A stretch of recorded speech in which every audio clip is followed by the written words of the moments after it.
السلام علیکم ورحمۃ اللہ وبرکاتہ۔ الحمد للہ رب العالمین والصلاة والسلام علی اشرف الانبیاء والمرسلین نبینا محمد وعلی آلہ واصحابہ اجمعین ومن تبعہم باحسان الی یوم الدین، واشہد ان لا الہ الا اللہ وحدہ لا شریک لہ، واشہد ان محمدا عبدہ ورسولہ، اما بعد، اعوذ باللہ من الشیطان الرجیم، فإنما يسرناه بلسانك لتبشر به المتقين وتنذر به قوما لدا۔ واجب الاحترام علماء کرام، ذمہ داران مدرسہ عباد الرحمن و ذمہ داران جماعت و جمعیت عمائدین شہر، عزیز طلبہ، سامعین و سامعات، حاضرین و حاضرات، اللہ تبارک و تعالیٰ کا بے پایا شکر و احسان ہے، اور یہ اللہ تبارک و تعالیٰ کا فضل و امتنان ہے کہ اللہ تبارک و تعالیٰ نے ہمیں اور بالخصوص مجھے اس مدرسے کی زیارت اور ان کے طلباء کے امتحان لینے کا جو ہے موقع دیا۔ ہم اپنے لیے یہ سعادت سمجھتے ہیں کہ اللہ تبارک و تعالیٰ نے ہمیں یہ شرف بخشا۔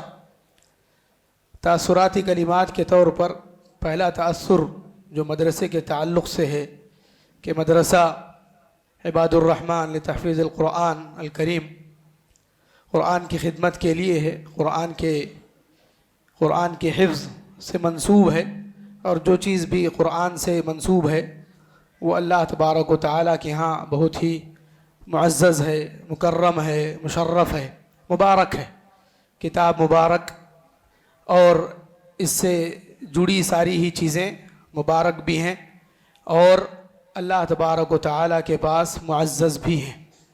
اللہ تعالیٰ نے قرآن مجید اور قرآن مجید کی تعلیم کو اپنی نعمتوں میں سب سے پہلے گنایا ہے، کہا کہ الرحمن علم القرآن، کہ رحمان ہے جس نے قرآن کو سکھایا۔ خلق الانسان علمہ البیان، انسان کو پیدا کیا پھر اسے بولنا سکھایا۔ آج بھی اور زمانے سے بھی جو لوگ بھی طلاقت لسانی چاہتے ہیں، زبان و بیان اچھا کرنا چاہتے ہیں، تو ان کے لیے اللہ تبارک و تعالیٰ کے ذکر سے بڑھ کر کوئی چیز نہیں ہے۔ اور یہی بات اللہ تعالیٰ نے سورہ الرحمن میں کہی کہ علم القرآن، قرآن کی تعلیم دی، خلق الانسان علمہ البیان، یعنی قرآن کی تعلیم کے بعد بیان جو ہے آسان ہوتا ہے۔ اسی طریقے سے اللہ تبارک و تعالیٰ نے قرآن مجید اور قرآن مجید کے ساتھ زبان کا ذکر کیا ہے۔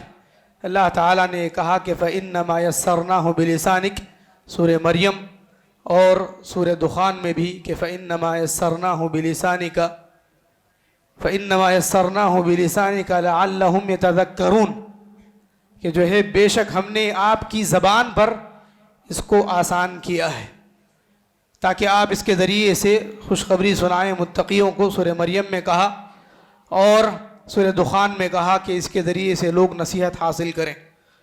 اللہ تبارک و تعالیٰ نے حضرت موسیٰ علیہ السلام کو جس چیز کا حکم دیا تھا، جب انہوں نے کہا تھا کہ رب اشرح لی صدری ویسر لی امری واحلل عقدۃ من لسانی یفقہوا قولی، تو اللہ تعالیٰ نے کہا تھا کہ ولا تنیا فی ذکری، ولا تنیا فی ذکری۔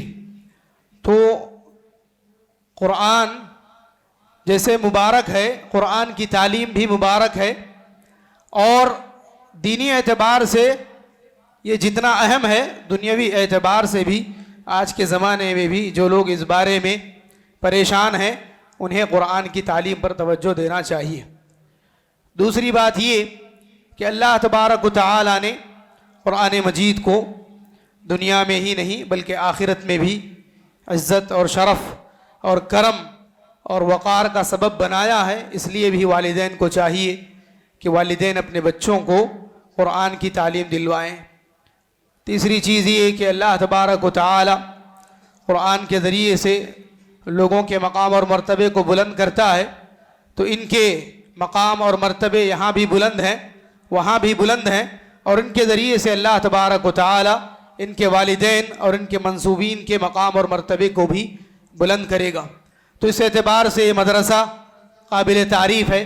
مدرسے کے ذمہ داران، اساتذہ کرام اور پڑھنے والے طلباء قابل مبارکباد ہیں کہ اللہ تبارک و تعالی نے انہیں اس شرف سے نوازا ہے اور قرآن کے حفظ اور اس کی تعلیم اور اس کے تعلم کا موقع دیا ہے. 2 سال امتحان لینے کا موقع ملا. گزشتہ سال کے مقابلے میں اس سال ہم نے بچوں کی تلاوت، تجوید اور ادائیگی میں حسن پایا، تحسین پائی، بہتری پائی، اور ان کی تلاوت گزشتہ سال کے مقابلے میں اس سال اور بھی بہترین رہی. یہ جہاں پر اساتذہ کی محنت، مشقت اور ان کی توجہ، اور خاص کر تحسین کے سلسلے میں اور بہتری کے سلسلے میں جو ان کی کوششیں ہیں اس کو بتاتی ہیں، اور اس پر وہ شکر کے مستحق ہیں. اللہ تبارک و تعالی ایسے محسنین کے احسان کو اور ان کی محنت کو ضائع نہیں کرتا. لیکن جہاں تک بات ہے حفظ کی، تو اس میں تھوڑا سا ضعف اور کمزوری ہم نے پایا. تو وہ اس کے اسباب کئی ہو سکتے ہیں. جو بڑا سبب تأثر کے طور پر ہم بیان کریں گے وہ یہ کہ یہ بچے آنے جانے والے ہیں. یہ بچے روزانہ آنے جانے والے ہیں اکثر، اور صبح آتے ہیں، شام کو جاتے ہیں. شام میں جانے کے بعد اللہ تبارک و تعالیٰ کے بعد ان کے گھر والے ہی ان کے نگران ہیں. اگر وہ پابندی کرتے کراتے ہیں، سنتے ہیں یا ان کو پڑھنے کا موقع دیتے ہیں تو یہ بچوں کا حفظ اچھا ہوگا. ورنہ اگر بچوں کو گھر میں قرآن سے دور کیا جائے، کسی بھی چاہے وہ کام کے لیے ہو، تو ایسی صورت میں ان کا حفظ متاثر ہوگا. کیونکہ ایک زمانے سے حفظ کے جو ادارے چلے ہیں وہ فجر کے سے پہلے سے شروع ہوئے ہیں اور عشاء تک چلے ہیں، اور اس کے بعد کوئی ایسی چیز جو ان کے ذہن کو منتشر کرنے کی ہو اس سے ان کو بچایا گیا ہے. ہاسٹلوں میں عام طور پر جو تعلیم ہوتی ہے فجر سے پہلے شروع کرتے ہیں. فجر سے پہلے تعلیم ہے، اذان سے پہلے. فجر کے بعد تعلیم ہے، پھر اس کے بعد ناشتہ، پھر اس کے بعد ان کو پڑھنا ہی پڑھنا ہے. ظہر کے بعد کھانا، پھر اس کے بعد قیلولہ، عصر کے بعد تھوڑی دیر کا کھیل، پھر مغرب سے لے کر عشاء تک ان کو پڑھتے ہی رہنا ہے. تبھی جا کر ان کا حافظہ بہت بہترین ہوا کرتا تھا. آج کے بچوں میں بہت سارے چیلنجز ہیں. ان چیلنجز میں ایک فون ہے، کیونکہ وہ باہر تو نکلتے نہیں، کھیلتے نہیں ہیں. تو ایسی صورت میں جب یہ بچے گھر جاتے ہیں اور گھر جا کر فون دیکھ لیتے ہیں، ان کی نیند متاثر ہوتی ہے، ان کا مراجعہ، ان کا ریویژن جو ہے یہ متاثر ہوتا ہے. اور دوسرے دن چاہے استاذ کتنا حاضری کا پابند ہو، سبق اور آموختے کے بارے میں پابند ہو، تجوید کے بارے میں بہت ہی اسٹرکٹ ہو اور سخت ہو، اس کے باوجود اس کا حفظ متاثر ہوگا، کیونکہ اس کا تعلق اس کی بیرونی زندگی سے ہے جو کہ اس کے گھر کی زندگی ہے. عموماً دیکھا جاتا ہے ایک صبح شام کا جو ان کا مراجعہ ہے اس کو کرنے کا موقع نہیں دیا جاتا، اور دوسرے بیکار کے فنکشن ہیں، ایسے فنکشن جس سے ان کو کوئی لینا دینا نہیں ہے. اس فنکشن میں جا کر وہ یا تو 4 نوالے کھائیں گے یا تو پھر کھیل کود میں مشغول رہیں گے.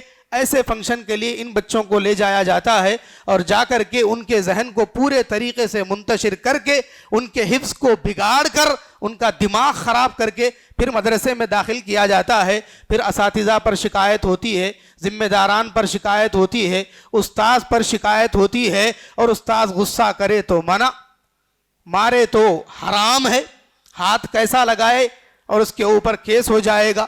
ہم کبھی ہاتھ نہیں لگائے، آپ کیسے ہاتھ لگائے؟ ٹھیک ہے، اگر آپ چاہتے ہیں کہ غصہ نہ کیا جائے، اگر آپ چاہتے ہیں کہ مارا بھی نہ جائے، اگر آپ چاہتے ہیں کہ بچے کو کوئی سرزنش نہ ہو، تو بچے کو ورزش کراتے رہیے. قرآن کے اداروں میں، تحفیظ کے اداروں میں داخل مت کیجیے. چاکلیٹ کھلائیے، کھجور کھلائیے، بسکٹ کھلائیے، خوب کھیلنے کا موقع دیجیے.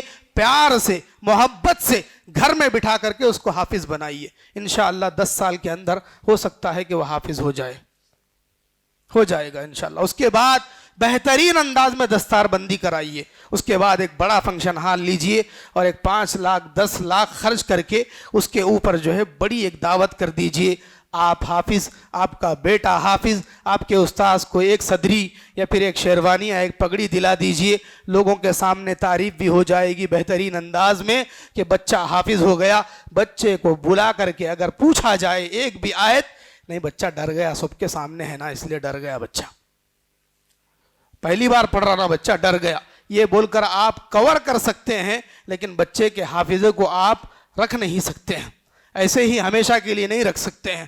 جتنے لوگ ہیں تحفیظ کے ادارے میں پڑھانے والے، ان سب ماں باپ سے ہم گزارش کریں گے کہ اساتذہ کو پابند کیا جاتا ہے، وہ پابند ہیں۔ اساتذہ انسان ہیں، انسان کو غصہ آتا ہے، غصہ کیوں آ رہا ہے اس کے اسباب پر غور کیجئے۔ آپ کا بچہ جس کو آپ اپنے گھر میں سنبھال نہیں سکتے، اس لیے ماں باپ کو دیتی ہے، باپ ماں کو دیتا ہے، پھر دونوں مل کے فون دے دیتے ہیں۔ کیوں دیتے ہیں؟ اس لیے کہ اسے سنبھالنا مشکل ہے، کنٹرول کرنا مشکل ہے، اور اس بچے کو ویسے 20 بچے میری کلاس میں بیٹھے ہیں اور مجھے ان کو سنبھالنا ہے۔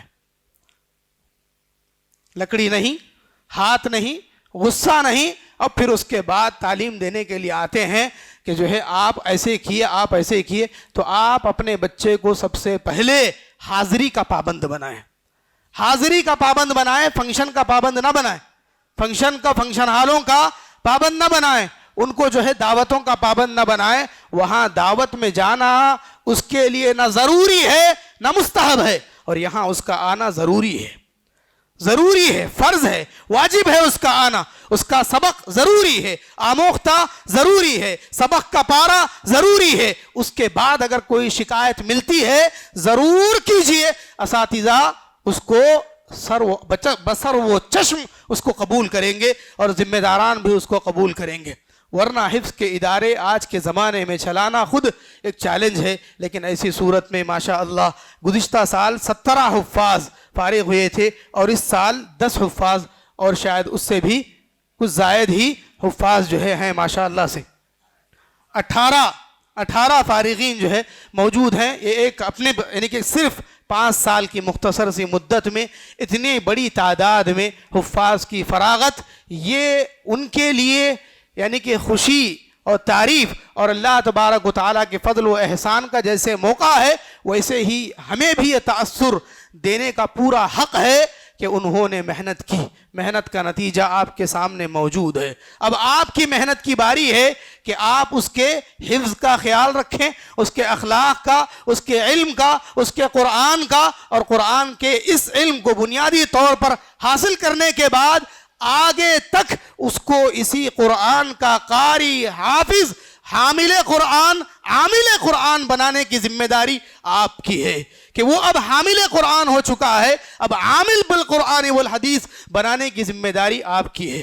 صحابہ کرام کہتے ہیں کہ ہم نے ایمان کو سیکھا، پھر قرآن کو سیکھا، ہمارے ایمان میں اضافہ ہو گیا۔ اب یہ بچے ایمان اور قرآن سیکھ کر یہاں سے نکل رہے ہیں، اب ان کے عقیدے کی حفاظت، ان کے ایمان کی ذمہ داری کا ایک جو سب سے بڑا ذریعہ تھا وہ قرآن کا یاد کرنا تھا، الحمدللہ وہ یاد کر چکے ہیں۔ اب اس کے بعد ان کے ایمان کی حفاظت ہماری اور آپ کی ذمہ داری ہے، اور وہ لوگ جو عقیدے کی درستگی، عقیدے کی اصلاح، منہج کی درستگی کے بارے میں فکر مند ہیں، انہیں بھی چاہیے کہ وہ بچوں کو قرآن کی تعلیم دلائیں۔ اس کے ذریعے سے ایمان کی حفاظت ہوتی ہے، عقیدے کی حفاظت ہوتی ہے، اور منہج کی اصلاح ہوتی ہے، کیونکہ قرآن ہی سب سے بڑا عقیدے اور منہج کا معلم ہے، ایمان کا مربی ہے، اور تزکیہ اور تربیہ کا مربی ہے۔ اللہ رب العالمین سے دعا ہے کہ اللہ تبارک و تعالی کہنے والے کو، سننے والوں کو عمل کی توفیق عطا فرمائے،